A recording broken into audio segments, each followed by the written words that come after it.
Friends, എല്ലാവർക്കും നമസ്കാരം. Entertainment കീഴിലേക്ക് എല്ലാവർക്കും സ്വാഗതം. എന്റർടൈൻമെന്റ് കിഴി റിവ്യൂ ആണ്. തുടരും എന്തായാലേ ഇങ്ങനെ ഒരു പേരിട്ടത് കൊണ്ട് നമുക്കത് ഉപകാരമായിട്ടോ. തുടർന്നുകൊണ്ട് അല്ലെങ്കിൽ ഭയങ്കര പ്രശ്നമാകുമായിരുന്നു. കാരണം നിങ്ങൾ മൂന്നാമത്തെ റിവ്യൂ ആണ് ഈ സിനിമയ്ക്ക് വേണ്ടി ചെയ്യുന്നത്. പക്ഷേ ടൈറ്റിൽ എന്താ തുടരുന്നല്ലേ, അപ്പോൾ റിവ്യൂ തുടരാം. പിന്നെ തീർച്ചയായിട്ടും. പിന്നെ വേറെ കാര്യം എന്ന് വെച്ചിട്ടുണ്ടെങ്കിൽ ഫസ്റ്റ് ഡേ ആയിട്ട് 2 റിവ്യൂ ഫസ്റ്റ് ഷോ കഴിഞ്ഞ് വന്നിട്ട് ഒന്ന് നമ്മൾ അപ്പത്തെ ആ ഒരു സംഭവത്തിലും പിന്നെ അതിനെക്കുറിച്ച് കുറച്ച് ഡീറ്റെയിൽ ആയിട്ട് ചെയ്തു എന്ന് മാത്രമേ ഉള്ളൂ. അതെ, രണ്ടാമത് ആ സിനിമ തന്നെ കണ്ടു കഴിയുമ്പോൾ അതിന് കിട്ടുന്ന ഒരു എക്സ്പീരിയൻസും കുറച്ചും കൂടി വ്യത്യസ്തമാണ്. അതെ, അതായത് നമ്മൾ പറഞ്ഞിട്ടുണ്ടായിരുന്ന ഒരു വീഡിയോയിൽ എല്ലാവരുടെയും നിറഞ്ഞ സദസ്സിൽ എല്ലാവരുടെയും മുൻപിൽ ഇരുന്നിട്ട് നമ്മളിങ്ങനെ അവരുടെ കൂട്ടത്തിൽ ചെന്നിട്ട് കാണുന്നൊരവസ്ഥ. മാത്രമല്ല അന്ന് ഫസ്റ്റ് നമ്മൾ കാണുന്ന സമയത്ത് അതിന് റിസൾട്ട് ഇല്ല, എന്താകും എന്നുള്ളത് ടെൻഷനോടെയാണ് കാണുന്നത്. അതെ, ഇത് എന്താണെന്നുള്ളതൊക്കെ അറിഞ്ഞു കഴിഞ്ഞു, നമ്മൾ കണ്ടു കഴിഞ്ഞു. എന്നിട്ട് അതിനുശേഷം പിന്നെ പോയി കാണുന്ന ഒരു രീതി ഉണ്ടല്ലോ, അത് കൊള്ളാം. അതും ഫുള്ളി പോസിറ്റീവ് കിട്ടിയിരിക്കുന്ന സിനിമ. അതെ, അതും ലാലേട്ടന്റെ സിനിമ. അങ്ങനെ അറ്റത്തെ സീറ്റിന്റെ അപ്പുറത്ത് വരെ ആളിരുന്നിട്ട് കാണുന്ന ഒരു അവസ്ഥ ഉണ്ടല്ലോ. അതെ, കുറേ നാളുകളായി. പിന്നെ ഞങ്ങൾ കണ്ടത് ആദ്യം അതായത് മഞ്ചേരി ഇന്ത്യൻ മാളിലായിരുന്നു. അത് ചെറിയൊരു സ്ക്രീനായിരുന്നു. അതിന് മാക്സിമം ഒരു 150 അത്രയൊക്കെ ഉണ്ടാവുള്ളൂ സ്പേസ്. അതും ഫുള്ളായിരുന്നില്ലല്ലേ? അതും ഫുള്ളായിരുന്നില്ല. ഫ്രണ്ടിൽ ഒരു 3 റോ ഫ്രീ ഉണ്ടായിരുന്നു. അപ്പോൾ അതിനുശേഷം നമ്മുടെ സ്ക്രീനിൽ വലുതായിട്ട് കാണുക ഒരു 10-700 വേറെ ഒപ്പം ഇരുന്നിട്ട് സിനിമ കാണുമ്പോൾ കിട്ടുന്ന ഒരു വൈബ് ഉണ്ടല്ലോ. അതാണ് നേരത്തെ പറഞ്ഞ ലാലേട്ടന്റെ മൂവി ഹെവി പോസിറ്റീവ് വന്നിരിക്കുന്ന സാധനം ഇത്ര ആൾക്കാർ ഒപ്പം ഇരുന്ന് കാണുമ്പോൾ വേറൊരു വൈബ് തന്നെയാണ്. അതെ, അപ്പോൾ രണ്ടാമത്തെ തവണ കണ്ടു, അതിൻ്റെ റിവ്യൂ ആണ്. Yes, okay. അപ്പോൾ ഇതിൻ്റെ കൂടെ ഈ ടൈറ്റിലിൻ്റെ ഒരു ഇത് ഒന്നുകൂടി പറയാം. തീർച്ചയായിട്ടും. റിവ്യൂ മാത്രമല്ല, സിനിമ ഇത് ഇനി തുടരാം, കണ്ടുകൊണ്ടേയിരിക്കാം, കാണൽ തുടർന്നോളൂ. ഓക്കെ, അപ്പോൾ ഞങ്ങൾ എന്തായാലും രണ്ടാമത് കണ്ടിരിക്കുകയാണ് കേട്ടോ. ഒരുപാട് കാര്യങ്ങൾ എടുത്ത് പറയാനുണ്ട്. നമ്മൾ ആദ്യം സിനിമ കണ്ടപ്പോൾ നമ്മൾ നോട്ട് ചെയ്ത നമ്മളെ വിസ്മയിപ്പിച്ച ഒരുപാട് കാര്യങ്ങളില്ലേ, അത് വീണ്ടും അതേപോലെ വിസ്മയിപ്പിച്ചു എന്നുള്ളത് തന്നെയാണ്. അതായത് നമുക്ക് ഒരു ഇത് നമ്മൾ നേരത്തെ കണ്ടതാണല്ലോ, അതെ, ആ ഒരു നമുക്ക് ഫീൽ വരുള്ളൂ. അങ്ങനത്തെ ഒരു സാധനമില്ല. ഫ്രഷ് വീണ്ടും ഇരുന്നിട്ട് പുതിയ സിനിമ കാണുന്ന അതേ വൈബ് അല്ലേ. ചില സമയങ്ങളിൽ ഇപ്പം നമുക്ക് ഭയങ്കര സൂപ്പറായി തോന്നിയത് അടുത്ത തവണ കാണുമ്പോൾ അതായിരിക്കില്ല, വേറെയുള്ള സംഭവങ്ങളായിരിക്കും അതിനേക്കാളും മുകളിലേക്ക് കയറി വരിക. അതെ, ഇതിലങ്ങനെയല്ല. നമ്മൾ അന്ന് കണ്ട് ആസ്വദിച്ച കാര്യങ്ങളെല്ലാം അതേ ഫീലോടെ അതേ പവറോടെ തന്നെ കിട്ടി എന്നുള്ളതാണ്. പിന്നെ മറ്റൊന്ന്, ചില കാര്യങ്ങളൊക്കെ കൂടുതലായിട്ട് നമ്മൾ ശ്രദ്ധിച്ചിട്ടുണ്ട് കേട്ടോ. അതിൽ അർജുന അശോകൻ്റെ ഒരു സംഭവം ഉണ്ടല്ലോ, ഒരൊറ്റ സീന് വന്ന് പോകുന്നൊരു ഇതാണ്. അത് ഒരു വലിയ സ്പോയിലർ ആവാം. ഓക്കെ, എന്തായാലും ഇപ്പോൾ സോഷ്യൽ മീഡിയയിലൊക്കെ അത് കിടന്ന് കളിക്കുന്നുണ്ട്. ആ സംഭവം നമുക്ക് വീണ്ടും അതിനൊരു കണക്ഷൻ കിട്ടിയിട്ടില്ല. അതായത് ഇവർ ഉദ്ദേശിച്ചിരിക്കുന്നത് എന്താണെന്ന് വെച്ച് കഴിഞ്ഞാൽ ആളിലേക്ക് ചില ശ്രദ്ധ പോവുക എന്നുള്ളത് തന്നെയാണ് ഉദ്ദേശിച്ചിട്ടുള്ളത്. പക്ഷെ അത് വർക്കായില്ല എന്നുള്ളത് തന്നെ പറയാം. അത് നമുക്കും വെറുതെ വന്നു പോയ പോലെ. അതെ, ശരിക്കത് ഇതിനെക്കുറിച്ച് ഒന്നും അറിയാതെ കാണുന്നവർക്ക് ചിലപ്പോ എനിക്ക് അപ്പോഴും ചെറിയ പ്രശ്നമുണ്ട് അല്ലേ, അതായത് അതിലേക്ക് പോകുന്നില്ല. അത് സിനിമ കഴിയുമ്പോഴാണ് നമുക്ക് മനസ്സിലാവുക അതൊന്നുമല്ലല്ലോ, അത് എന്തിനായിരുന്നു എന്നുള്ളത് തോന്നുന്നു. പക്ഷെ അതുവരെ ഏകദേശം അങ്ങനെ ഇതെങ്ങനെ അവിടേക്ക് എത്തും എന്നുള്ളതൊക്കെ തോന്നിപ്പോവാ. എന്തായാലും അത് ശരിക്കും വർക്കായിട്ടില്ല എന്നുള്ളത്. പക്ഷെ അതല്ലാതെ എല്ലാം പക്ക ഒന്നിനൊന്ന് മെച്ചം. അതെ, ഏത് എങ്ങനെ ഇത് ഇനിയും വേണമെങ്കിൽ 2-3 പ്രാവശ്യമൊക്കെ ഇരുന്ന് കാണാട്ടോ തിയേറ്ററിൽ തന്നെ. ഇതില് മഴയത്ത് ഒരാളെ തേടി പോകുന്നൊരു സീനുണ്ട് ലാലേട്ടൻ. അപ്പോൾ ഷോൾഡറൊക്കെ അഴിച്ചിട്ടിരിക്കുകയാണ്, ഇങ്ങനെ കൂനി ലൂസാക്കി ഒരു മാസത്തിന് നമ്മളിങ്ങനെ നെഞ്ചരിച്ച് നിൽക്കാന്ന് പറഞ്ഞാൽ ആ രീതിയിലല്ല. കാരണം ആളുടെ അവസ്ഥ അങ്ങനെയാണ്. ഭയങ്കരമായിട്ടുള്ള ട്രോമ ഉണ്ട്, വലിയൊരു കാര്യം അറിയണം ആൾക്ക്. അപ്പോൾ അതിൻ്റെ എല്ലാ ആൾക്കും നഷ്ടപ്പെട്ടിരിക്കുകയാണ്. അങ്ങനത്തെ ഒരു അവസ്ഥയിൽ വന്ന് നിൽക്കുന്ന പോലെയാണ് ആ ഒരു സീന്. പക്ഷെ നമുക്ക് എന്തൊരു ഓറയും എന്തൊരു മാസം ഫീൽ ചെയ്യുന്നറിയോ. ആ സമയത്ത് ജെയ്ക്സ് ബിജോയിന്റെ കുറച്ച് ഐറ്റവും അതും കൂടി വന്നപ്പോഴത്തേക്കും അത് വേറെ ഏതോ ലെവലിലേക്ക് എത്തി. അത് അങ്ങനെ സാധാരണ നിൽക്കുന്ന ഒരു മനുഷ്യന് ഇത്രയ്ക്ക് മാസ് പരിവേഷം കിട്ടുക എന്ന് പറഞ്ഞാൽ ആ സമയത്ത് കൊടുക്കുന്ന ആ ഒരു ബാക്ക്ഗ്രൗണ്ട് സ്കോറിന്റെ ഗുണം കൂടിയാണ്. ഈ ശരിക്കും അതായത് ഈ ലാലേട്ടൻ്റെ ക്യാരക്ടറിന്റെ മാനസികാവസ്ഥയെ ഈ മഴയായിട്ട് അങ്ങ് ചേർത്ത് വെച്ചത് പെയ്തുകൊണ്ടിരിക്കണം. അതിനൊരു ഭയങ്കര സങ്കീർണത ഉണ്ട്, മഴക്കും ആളുടെ ഈ ഇമോഷൻസിനും.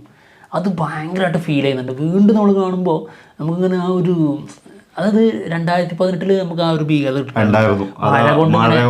ഇതിങ്ങനെ വലുതായി വരുന്നതിൻ്റെ അവസ്ഥ, പെട്ടുപോയി കൈ വിട്ട പോയ അവസ്ഥ വരും എന്നുള്ളത് അത് തന്നെയാണല്ലോ അതിലും കാണിക്കുന്നത് സംഭവം. അത് ഫുള്ള് ഒരു വിഭാഗ ജനങ്ങളിലും മൊത്തം കാണിച്ചു. ഇവിടെ എന്താ വെച്ചിട്ടുണ്ടെങ്കിൽ ഒരാളുടെ ഉള്ളിലെ വേദന അത് ഏത് രീതിയിലാണോ ഈ മഴയിലൂടെ പ്രസന്റ് ചെയ്യേണ്ടത് അത് നമ്മുടെ മുന്നിലേക്ക് തന്നു. മാത്രമല്ല പ്രകൃതിയിലേക്കും അത് എങ്ങനെ സ്വാധീനം ചെലുത്തുന്നു കാണിച്ചിട്ടുണ്ട്. അപ്പൊ അതിന് അത്രയും നിന്ന് പെയ്യണം മഴ, അപ്പോഴാണ് പൊട്ടിത്തെറിക്കുക. അത് ആ ലെവലിൽ തന്നെ കാണിച്ചു എന്നുള്ളത് അത് ശരിക്കും നമുക്ക് ഫീൽ ചെയ്യുന്നത് ഒരു ഭീകരത ഉള്ളിലേക്ക് നമുക്ക് തരുന്നുണ്ട്. അത് നമ്മൾ ശരിക്കും മനസ്സിലാക്കുമ്പോൾ പിന്നെയും നമുക്ക് സിനിമ കണ്ടു കഴിയുമ്പോൾ നമുക്ക് വീണ്ടും അത്ഭുതം തോന്നിയത് തരുൺമൂർത്തി. വില്ലനുണ്ട് അതൊക്കെ, തരുൺമൂർത്തി എന്ന് പറയുന്ന ഡയറക്ടറെ കുറിച്ച് ഓർമ്മ. ആളെന്താണോ ആള് ഫാൻ ബോയ് എന്ന് പറയുന്നത് 100-110% കറക്റ്റ് എന്ന് നമുക്ക് പറയാം. കാരണം ആള് ലാലേട്ടനെ അത്രയ്ക്കും പഠിച്ചിട്ടുണ്ട്.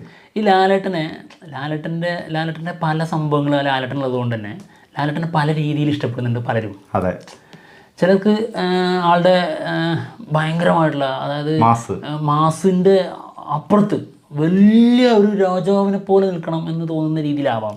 ചിലർക്ക് നമ്മുടെ കൂട്ടത്തിലുള്ള നമ്മളിൽ ഒരാളായിട്ടുള്ള, എന്നിട്ട് സങ്കീർണമായ ഒരുപാട് കാര്യങ്ങൾ ആളിലൂടെ വരിക, എന്നിട്ട് അതിങ്ങനെ ആൾ പ്രസൻറ്റ് ചെയ്യുക, അതിങ്ങനെ കാണുമ്പോൾ കിട്ടുന്നൊരു ആവേശമുണ്ട്. ആ രീതിയിലുള്ള ഫാൻ ബോയ് അതാണ് ശരിക്കും തരുൺമൂർത്തി. തീർച്ചയായിട്ടും പലരും പല രീതിയിൽ ശ്രമിച്ചിട്ടുണ്ട് ലാലേട്ടനെ അവതരിപ്പിക്കാൻ. അപ്പോൾ അതിൽ ഇതിന് മുൻപ് നമ്മൾ കണ്ട് ശീലിച്ച കാര്യങ്ങൾ തന്നെയാണുള്ളത്. അപ്പോൾ അതിൽ ഈ ഭരതൻ, പത്മരാജൻ, പിന്നെ ഇങ്ങനെ കുറേ ഡയറക്ടേഴ്സ് ഉണ്ട്. അവരൊക്കെ ചെയ്തു വെച്ചിരിക്കുന്ന രീതിയിലേക്ക് ഒരു ശ്രമം അല്ലേ? അതാണ് അതിനകത്ത് വേറൊരു കാര്യം കൂടി എന്ന് വെച്ചിട്ടുണ്ടെങ്കിൽ, ഇതിപ്പോൾ ഈ പറഞ്ഞ പോലെ തന്നെ ഓരോ ഡയറക്ടേഴ്സിനും അതായത് ലാലേട്ടൻ ഫാൻ ആയിട്ടുള്ള ഓരോ ഡയറക്ടേഴ്സിനും ഓരോ കാഴ്ചപ്പാടാ, ഇങ്ങനെ ഇത് വെച്ചിട്ട് ചെയ്യണം എന്നുള്ളത്, ഇങ്ങനെ ചെയ്യണം എന്നുള്ളത്. അതുപോലെ തന്നെയാണ് ലാലേട്ടന്റെ ഫാൻസിന്റെ ഉള്ളറിഞ്ഞിട്ട് സിനിമ ചെയ്യാന്ന് പറഞ്ഞാൽ. അതെ, അതായത് ഓരോരുത്തർക്കും ഇഷ്ടമുള്ള ലാലേട്ടൻ, ആ ഇഷ്ടമുള്ള ലാലേട്ടന്റെ ഏതൊക്കെ ഇഷ്ടങ്ങളുണ്ടോ അതെല്ലാം ഉൾപ്പെടുത്തിയിട്ട് ഒരു സിനിമ അതാണ് അത് ചെയ്യാന്ന് പറഞ്ഞാൽ കുറച്ച് ബുദ്ധിമുട്ടുള്ള സംഭവം. അതായത് ഡൗൺ ആയിട്ട് നിന്നിട്ട് പിന്നെ ഇങ്ങനെ അപ്പിലേക്ക് കയറുന്നൊരു അവസ്ഥ ഉണ്ടല്ലോ. ഈ അപ്പ് ആൻഡ് ഡൗൺ ഇങ്ങനെ എപ്പോഴും കൊടുത്തിരിക്കുകയല്ല കേട്ടോ. പക്ഷെ ഈ അപ്പ് വരുന്ന സമയത്ത് നമുക്ക് അവിടെ ഇത് ഇങ്ങനത്തെ ഒരു മൂവിയാണല്ലോ എന്നുള്ളതൊക്കെ നമ്മൾ മറന്നു പോവുകയാണ്. ശരിക്കും ഒരു മാസ് രീതിയിലാണ് നമ്മൾ ആ സിനിമ കഴിക്കുന്നത്. ആ സമയത്ത് അതാണ് നമ്മുടെ മനസ്സിൽ മാസ്സായിട്ടാണ് നമ്മൾ എടുക്കുന്നത്. പിന്നെ അതല്ലാത്ത സമയങ്ങളിൽ മാരകമായിട്ടുള്ള ത്രില്ലറായിട്ട് നമ്മൾ എടുക്കുന്നുണ്ട്. അല്ലാത്ത സമയത്ത് ഭയങ്കരമായിട്ടുള്ള ഈ ട്രോമയൊക്കെ ഉണ്ടാകുന്ന ഈ ഭയങ്കര ദുരന്തം പിടിച്ച പരിപാടി ഉണ്ടല്ലോ, ഫാമിലിയെ ഇങ്ങനെ ടോർച്ചർ ചെയ്യുന്നുള്ള രീതിയിൽ നമ്മളങ്ങനെ ഹോണ്ട് ചെയ്തുകൊണ്ടിരിക്കും അവർ ചെയ്യുന്ന കാര്യങ്ങൾ. അങ്ങനത്തെ രീതിയിലും അപ്പോൾ നമുക്കിങ്ങനെ എവിടെ നമ്മുടെ നായകനെവിടെ എന്തെങ്കിലുമൊക്കെ ചെയ്യേ എന്നൊക്കെ തോന്നുന്നൊരവസ്ഥ ഉണ്ട്. നമ്മളിങ്ങനെ പിരിമുറുക്കത്തിൻ്റെ ഒരു മൂർധന്യാവസ്ഥയിലേക്ക് എത്തിക്കുന്നുണ്ട്. ആ ഒരു അവസ്ഥയിൽ എത്തും. എന്നിട്ട് അതിനകത്തുനിന്ന് നമ്മളെ ഇത് ചെയ്ത് കഴിഞ്ഞ് നമ്മൾ സിനിമ കണ്ടു കഴിഞ്ഞ് നമ്മളങ്ങനെ ഇറങ്ങുമ്പോഴാണ് നമുക്ക് അതിന്റെ ഫീല്, അതായത് നമ്മൾ ഇത്രയും നേരം ഇരുന്ന് കണ്ടതിന്റെ ആ ഒരു കനമുണ്ടല്ലോ അത് നമ്മുടെ നെഞ്ചിലിങ്ങനെ കിടക്കും.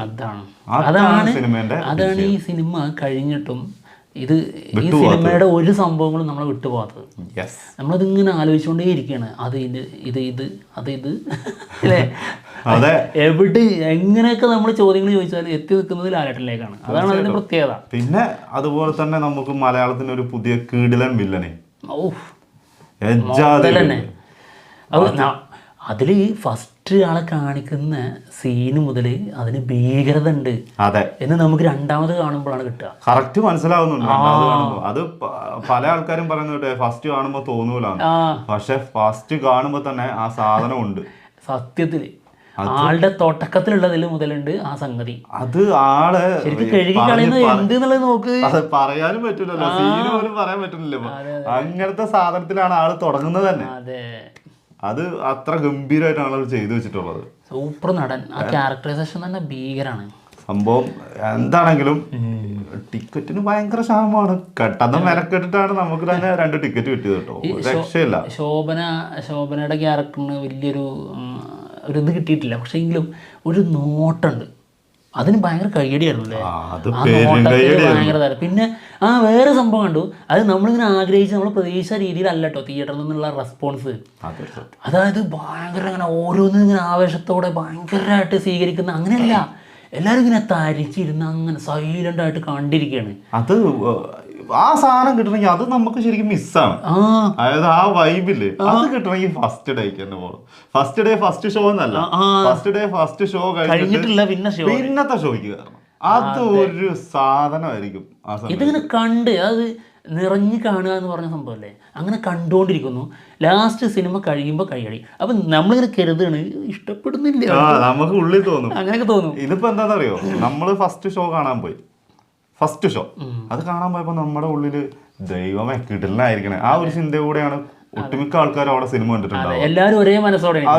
അത് കഴിഞ്ഞിറങ്ങി പോസിറ്റീവ് റെസ്പോൺസ് വന്നു. പിന്നെ തിയേറ്ററിൽ കയറിയ കാണുന്നത് വേറെ ലെവലിലായിരിക്കും ആ സിനിമ.